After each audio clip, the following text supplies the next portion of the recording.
ಎದ್ದು ಬಂದು ಗೌಡ್ರೆ ಅಂತ ಬಾಯಿ ತುಂಬ ಕರಿಯಂಗ್ ಮಾಡಪ್ಪ, ನಿನ್ನ ಕೈ ಮುಗಿದು ಕೇಳ್ಕತ್ತೀನಿ.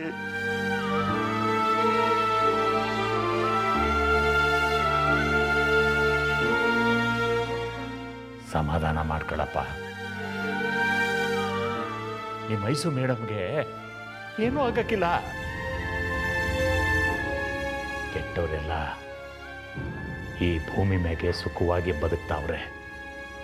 ಒಳ್ಳೆಯವ್ರನ್ನ ದ್ಯಾವರು ಇಷ್ಟು ಬೇಗ ಕರ್ಕೊಳಕ್ಕಿಲ್ಲಪ್ಪ. ಧೈರ್ಯವಾಗಿರು. ನನ್ನ ಸೊಸೆಗೆ ಏನೂ ಆಗಕ್ಕಿಲ್ಲ, ಏನೂ ಆಗಕ್ಕಿಲ್ಲ. ಅಪ್ಪಯ್ಯ,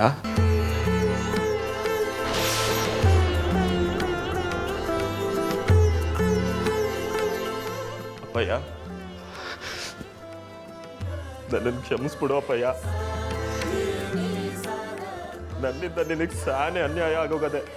ನನ್ನನ್ನು ಕ್ಷಮಿಸ್ಬಿಡು.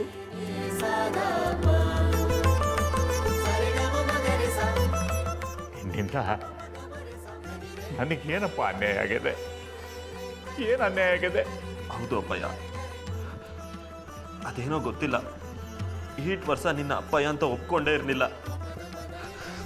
ಬತ್ತಾ ಬತ್ತಾ ನೀನು ಒಳ್ಳೆಯವನು ಅಂತ ಗೊತ್ತಾದ್ರೂ ಸಹ ನಿನ್ನ ಅಪ್ಪಯ್ಯ ಅಂತ ಬಾಯಿ ತುಂಬ ಕರೀನಿಲ್ಲ. ಆದ್ರೆ ಇವತ್ತು ಐಸು ಮೇಡಮ್ ಅವರು ನನ್ನ ತಾವು ಮಾತು ತಗೊಂಡವ್ರಪ್ಪಯ್ಯ.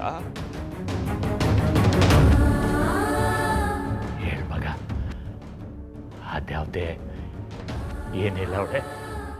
ನಿನ್ನನ್ನು ಸಂದಾಗ ನೋಡ್ಕೋ, ಅಪ್ಪಯ್ಯ ಅಂತ ಬಾಯಿ ತುಂಬ ಕರಿ.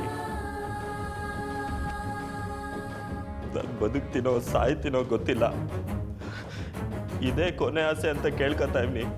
ಅವ್ರನ್ನ ಪ್ರೀತಿಯಿಂದ ನೋಡ್ಕೊಳ್ಳಿ ಅಂತ ಕೇಳ್ಕೊಂಡ್ರು.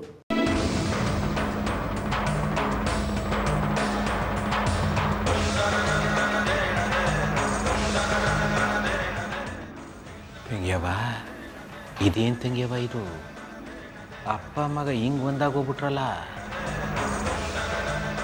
ಈಟ್ ವರ್ಷ ನೀನು ಕಡ್ದು ಕಟ್ಟೆ ಹಾಕಿದ್ದೆಲ್ಲ ನುಣ್ಣಗಾಗೋಯ್ತಲ್ಲ. ಅಪ್ಪಯ್ಯ, ನಾನು ಅವ್ರು ಹೇಳ್ದಂಗೆ ಮಾಡ್ತಾ ಇವ್ನಿ. ನಿನ್ನ ಬಾಯಿ ತುಂಬ ಅಪ್ಪಯ್ಯ ಅಂತ ಕರೆದಿವ್ನಿ. ನೀನು ಹೆಂಗಾರ ಮಾಡಿ ನನ್ನ ಐಸು ಮೇಡಮ್ ಅವ್ರನ್ನ ನನಗೆ ಉಳಿಸ್ಕೊಡಪ್ಪಯ್ಯ. ನಿನ್ನ ದಮ್ಮಯ್ಯ ಅಂತೀನಿ, ಉಳಿಸ್ಕೊಡು.